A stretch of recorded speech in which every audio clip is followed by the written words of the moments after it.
Hello everyone, my name is Pixlriffs, and like the rest of the world, I've been having an amazing time playing Minecraft Dungeons. Since it released a few days ago, I've beaten the game on normal difficulty, I'm starting adventure difficulty now, and I'm finding it super fun exploring the huge variety of weapons, armor, and artifacts. But during one of my Twitch streams, I accidentally removed the melee weapon I was using, and realized that you can still punch. So I started to wonder, could the difficulty go the other way? How far can our hero get using only his iconic fists? Can you still make progress in this game without a sword or a bow? Put another way, can you beat Minecraft Dungeons without using weapons? I gave it a try, and to my delight, I had stumbled upon a brand new way to play this game. Let's start with the tutorial level. The first thing I did was unequip my sword and my bow, removing the temptation to even use them. You can't salvage them until you get to the camp, but I can sure as heck keep them in my inventory while I explore. Sadly, you cannot punch trees, but you can punch zombies, and considering that your fists only do 1 point of damage per hit, the zombies in the tutorial level are much more of a threat than usual. But luckily this area isn't super crowded with enemies yet, and while you end up taking a few hits, you're able to heal up and move on. Unfortunately, the tutorial does force you to use a bow twice, since you need to kill 2 skeletons to lower these 2 drawbridges, one here and one later on. Each time I equipped the bow, I fired 1 shot and I removed it again. Sadly, you can't roll across these gaps no matter how many times I try. But even when the Arch-Illager ambushes you with a couple of Vindicators, Steve's bare fists are up to the challenge. The Vindicators score a couple of hits, but they get stun-locked by the repeated punches, the gate lowers without a sword being swung or an arrow being fired. The artifact tutorial does require us to equip the firework arrow. You don't have to use it, but I figured I'd fire it where I needed to, then just removed the bow again and continued up towards the campsite, punching everything as I went, and eventually I reached the end of the tutorial with a TNT block perched atop my head. You were too late to rescue the villagers, but don't fret. They're still out there somewhere waiting for a hero to find them. For completing the tutorial, you're awarded a fishing rod and access to the camp, which is the hub world for the game. The camp gives you your first opportunity to salvage items for emeralds, so I went ahead and sold my sword, my bow, and the firework arrow. All I had left was a fishing rod, an infinite supply of health potions, and my own 2 fists, only one of which I could actually punch with. The game's first level is always Creeper Woods, and here I thought we should establish some ground rules for this challenge. Naturally, melee weapons and bows are forbidden, and should be salvaged for emeralds at the earliest opportunity. Armor is allowed, since that provides the player with extra health, a couple of useful abilities, and enchantments, which are going to be very useful here. Also allowed are artifacts, which enhance the player's ability to move, evade attacks, and punch. Pets are allowed, for reasons which I'll explain later, and magical weapons are forbidden. I'm also not using any of the enchantments that add elemental attacks to the player rolling, since those didn't seem in the spirit of the whole punching thing, but I am allowing myself to use consumables, like food, potions, and optionally TNT. So with all those rules laid out, we step into Creeper Woods on the lowest possible difficulty because all I have is a fishing rod. Or so I thought, because something I've discovered during this challenge is that anytime you don't have a melee weapon or a bow somewhere in your inventory, Minecraft Dungeons automatically gives you a basic sword and a bow. So naturally we're going to salvage those for free emeralds.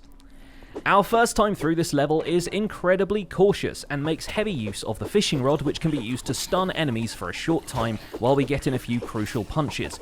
We also rely on the ability to stun lock basic zombies, which I will explain briefly. Many of the enemies in this game will recoil on being damaged, and their attacks can be interrupted. If you do enough damage per hit or damage them fast enough, it's possible to keep them in a state where you can attack them, but they can't attack you. This is called stun locking. Obviously this is kinda hard with just punches, so we're only really able to do this with basic zombies, skeletons, and unarmored Vindicators.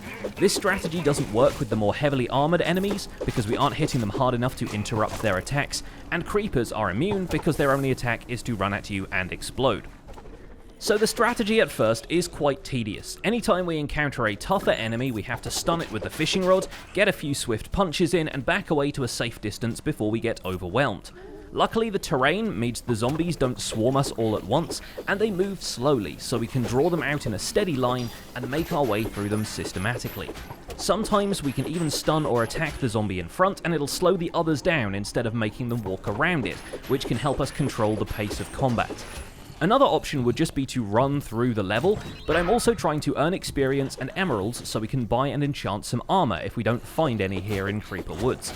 The mobs also have a rare chance to drop potions and TNT we could use, which might save a little time.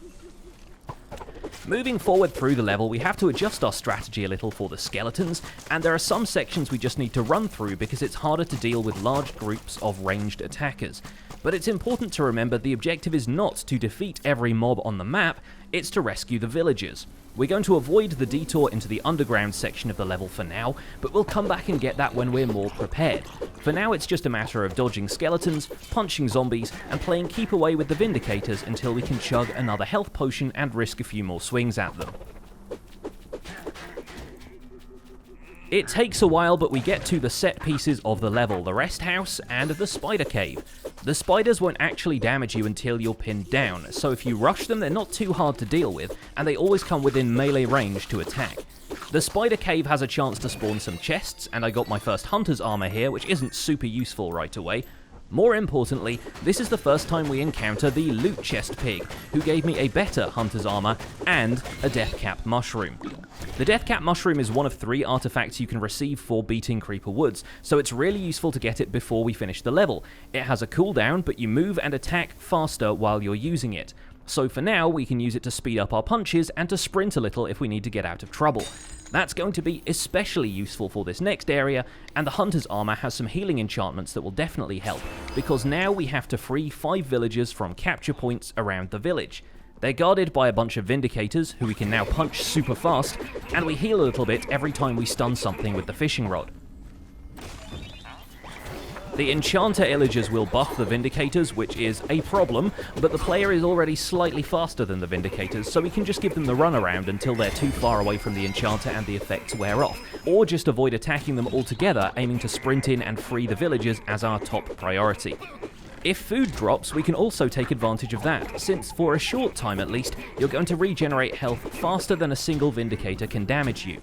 With all the villagers freed and the Vindicators taken care of, one of them drops a swiftness potion, and I seize the opportunity to make a frantic dash for the exit. And the speed boost sure comes in handy because the next area is full of creepers. Making it to the exit is a close call, but once you reach the doors and mash the A button, any of the mobs following you will despawn as the victory animation plays. Free from the clasp of the Illagers, all thanks to you.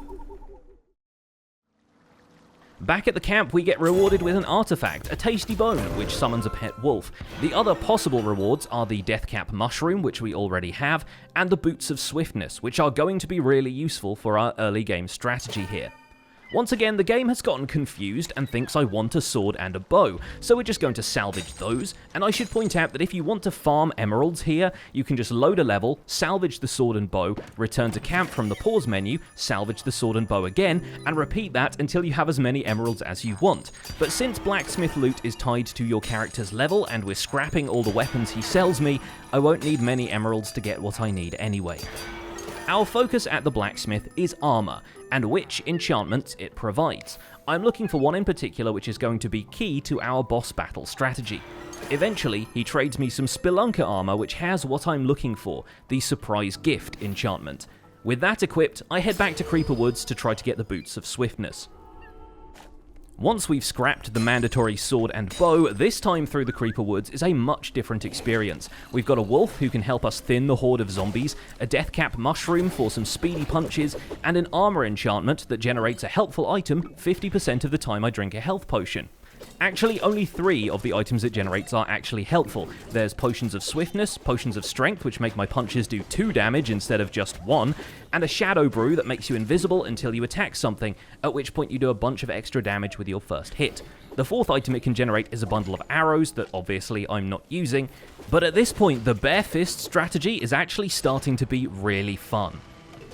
There are still some sections of the level it makes more sense to sprint through, and now the wolf pet can also act as a distraction for the other mobs. I kind of feel bad for the wolf when I take a shadow brew and everything targets it, but it manages to hold its own and my bare fists are now a force to be reckoned with.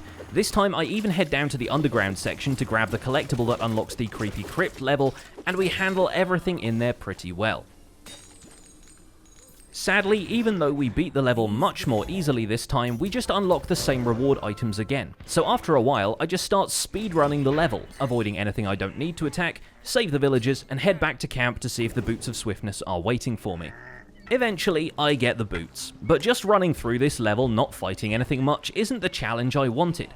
I figured the best test of this bare fist fighting style was to take on a level that has an end boss, so I headed out to Pumpkin Pastures, which ends with a fight with an evoker. By this time, I've got some hunter's armor with some extra health and an extra level for surprise gift, so now it generates potions 100% of the time. I fight through the early stages of Pumpkin Pastures, punching the new Geomancers and the zombie chicken jockeys, but when the later areas get too hectic, I just end up sprinting through them, including the mid-stage Evoker mini-boss that you can fight at one point. The area he spawns in is just too tight for the type of strategy we need to use here, and the only real objective for this level is to reach the town at the end and fight the main boss. At one point, the Arch-Illager blocks your way and makes you fight a bunch of Vindicators and Enchanters, who I just led around the central statue until I could fight them one-on-one. I'm trying to use the wolf as little as possible for this run-through, even though he'd do extra damage and draw their aggro. He always draws aggro from other mobs in the level, and they can sometimes follow the wolf even if they might have lost interest in the player. There's another section where you have to lower a drawbridge, where luckily my surprise gift enchantment threw me a shadow brew, and I could hit both switches before any of the mobs realized I was there. Finally, we reach the end of the level, and by this time I'm being followed by a small army of mobs which I try to deal with so I can set up for the final boss fight. There are several waves to this boss battle, including a ton of other Illagers that spawn around the Evoker, and the Evoker himself will continuously spawn Vexes even after everything else is dealt with, so this is going to require a careful strategy. Once the area is clear, I pick a couple of spots and just start chugging health potions so I can generate my surprise gift potions, Swiftness, Strength, and Shadow Brew. I clean up the arrows each time I get them so they're not distracting, and just wait 30 seconds for the cooldown on the health potion and use it again. The potions don't seem to have a despawn timer, so I do this for about 20 minutes until I have a decent stockpile, and then trigger the fight.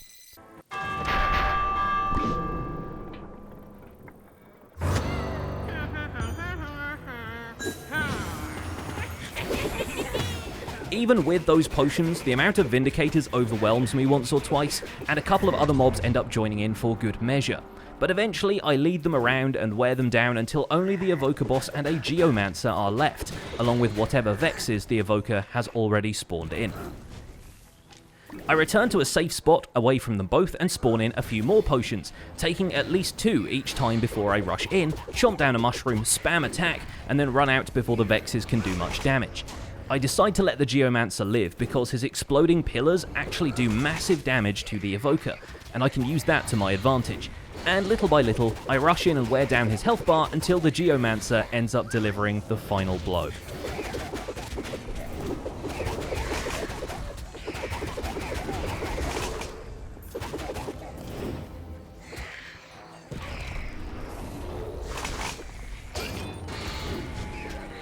And that's where I left this little experiment, because gosh, it takes a while to play through these levels this carefully.